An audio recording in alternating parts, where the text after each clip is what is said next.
I'm a tiny taggart in a brave new world, gonna free this town.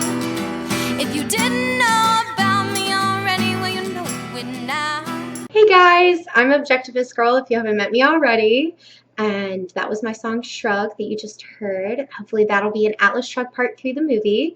And behind me you'll see the Free State Project flag because I'm filming at the Free State Project headquarters in New Hampshire. So today, guys, I'm going to do an overview of chapters 1 through 5 in Anthem. So let's go ahead and get started. So in chapter 1, we meet our main character, Equality 72521. So he refers to himself as we, but for the clarity of this video, I'll be referring to him as he or Equality. There will be more on this we factor a little bit later. He's alone, and he tells us that it is a great sin to be alone, and he worries that he'll be punished at the Palace of Corrective Detention. It is also a sin to write unless that job has been assigned to you. So he's also made to feel outcasted because of his height. So you'll notice that in our society, height is regarded as something that is esteemed, but in this society, to be tall is something to be ashamed of. So this is something that they use as a shame tactic to bring him down to size, to speak. So the reader also finds out that all of the children in the city are raised together and they don't know their parents. So there's no parenting in this society. There's also a pledge the children say at night: we are nothing, mankind is all, by the grace of our brothers allowed our lives. We exist through, by, and for our brothers who are the state. Amen. Another affirmation on the great we that seems to be a theme in this novel. We also learn that being smart is also a crime in this society. So next we find out that in this society, the council chooses the jobs that people have, and people have no say in it. So Equality wants to be in the home of the scholars to study the science of things, or in our terms, how things work. So this is described as the transgression of preference. One is not supposed to care what job he does as long as he serves his brothers. He is pleased when they assigned him to be a street sweeper because this would allow him to atone for his sin. The transgression of preference. So Equality has feelings, not that others are wrong, but that he didn't care that he was wrong. So he thinks he's wrong, but he doesn't really care that he's wrong, but it never occurs to him that other people might be wrong. So he would rather have disagreed and gone against what's going on in the society than to be right. But he never questions the correctness of the rules themselves. This is important to note because he calls this his curse, as we talked about a few seconds ago. So over the Palace of the World Council, you'll see the sign, we are one and all in one. There are no men but the great we. One, indivisible, and forever. This gives the reader the first hint about the reason he calls himself we, but we are not ready to go into that yet. It reveals itself by the end of the book. Equality also talks about the great rebirth and the unmentionable times. We can tell from the description of the unmentionable times, it's our world now. So this story takes place in a future place, and the situation was caused by the Great Rebirth, but the reader is left asking, what has changed? What happened when people realized that, as the book says, all men are one and there is no will save the will of all together? So the chapter ends with Equality discovering a hole in the earth. When he discovers it, he is with International 48818. International tells him not to enter it because it is forbidden to explore anything that is not permitted to explore. And since the council doesn't know about it, they can't permit it. So know that this is strange in our society to us as U.S. citizens who do anything that is not forbidden instead of the other way around. If this is to be the future, this is quite scary. So Equality doesn't really care. He just goes ahead and goes down anyway.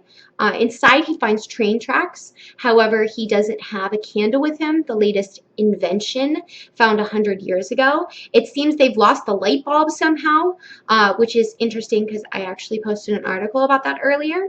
So he returns every night after dark to explore the hole with candles he is forced to steal from the home of the street sweepers, where all the street sweepers of the city live. He uses this place as a kind of science lab and study place to mix chemicals, dissect animals, and study manuscripts. They also have lost the technology of the printer.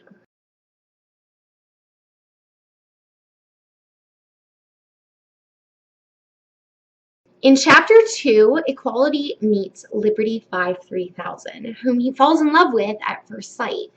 His description of her is absolutely beautiful. You should really consider reading this book sometime if you haven't. The words Ayn Rand chooses are incredible. He doesn't speak to Liberty for several months. Men are forbidden in this society to think of women except for at the time of mating, where the men older than 20 and the women older than 18 are sent to the palace of mating and are assigned a partner by the Council of Eugenics. So when the children are born in the winter, they're taken from their mothers and put together. So as I said before, these children will never know who their parents are. Equality has been there twice and is quite ashamed of it. The Palace of Mating, that is. Equality decides that the name Liberty 53000 is not befitting for his love, so he names her the Golden One. So he says it is forbidden to do this, so he keeps it to himself. But she needs a name that distinguishes her from the others because she's not like the others. When Equality finally speaks to the Golden One, he told her that she was beautiful. And he also asks her age.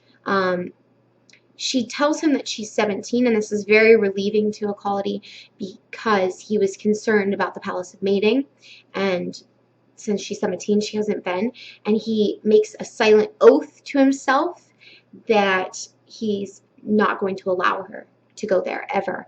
And he's not really sure why he feels this way because this is so natural in this society. So that night, Equality is singing without notice, and he's reprimanded because it's not appropriate to sing without reason except at the social meetings at night, which he keeps sneaking away from in order to go to the hole and explore it. So when he tells them he's just happy, they tell him that of course he is. How can man be any other way if he lives for his brothers? Many of the men in this society are afraid to speak as well because one's thoughts must mirror the thoughts of all, and there's no way to know that your thoughts are the thoughts of all without speaking. So the chapter ends with Equality telling us about the uncharted forest. Supposedly, men wander into it and never return because they're eaten by wolves. It is said that it holds secrets of the unmentionable times, which is supposedly our time now. He tells us about the Great War when the many good fought against the small group of evil ones, and evil survivors were burned along with their things. He wonders what the evil ones fought to protect.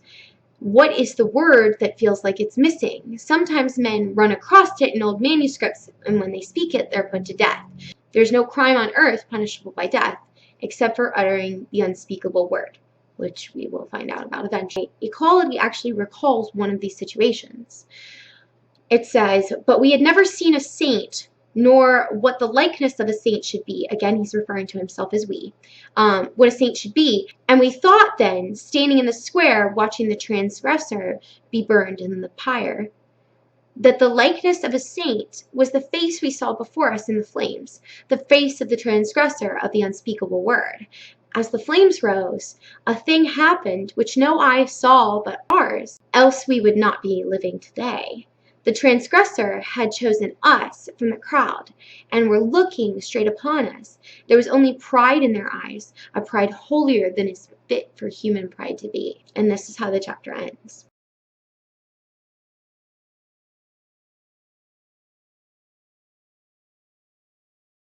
In Chapter 3, Equality discovers a new power of the earth. So and this is a new power to them, not a new power to us. So keep that in mind. He says, we discovered it alone, and we alone are to know it. This goes against the law that says that we know all things that exist. This society is we. So we know all things that exist, and therefore the things which are not known by all do not exist. This is very important to take note of.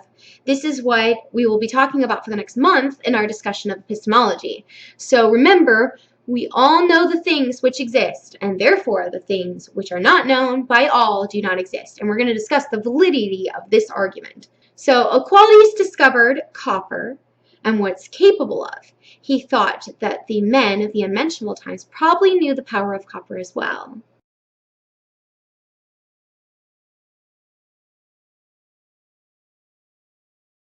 So in chapter 4, Equality tells the Golden One that he calls her this. She tells him that she's also given him a name, the Unconquerable. Equality calls her Dearest One. All of these thoughts of each other are forbidden and must be kept secret. And in my favorite closing scene in any book ever, she holds the water in her hands, and he leans down and drinks the water from her hands, and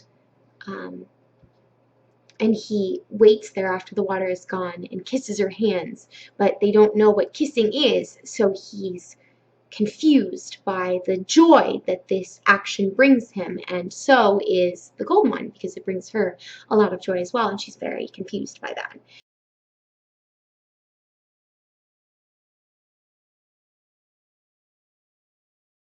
Now, chapter 5 is the last part in our reading section for this video, and this final part, Equality exclaims, we made it, we created it, we brought it forth from the night of the ages, we alone, our hands, our mind, ours alone and only. He made wires glow. In other words, Equality created or rediscovered the light bulb. He thought of the possibilities. This could help the tunnel, the city, and all the cities of the world. He decided that his brothers would forgive him his transgression if he brought the invention to him. He decided to bring it to the World Council of Scholars in a month when they meet in his city, which is perfect because that is when we will hear the rest of the story, in a month. So then we will be ready to talk about ethics, which starts to come into play later in this book. Right now, we're focusing on epistemology. So I hope you enjoyed my summary, and I hope you'll finish reading this book with me. As you can see, it's very short, so there's no reason not to read. It's only 85 pages. And tomorrow you can check out my video on Ayn Rand's epistemology, and you can discover what objectivists have to say about epistemology. So I hope you'll join me tomorrow for my epistemology video, and you'll read Anthem in the meantime.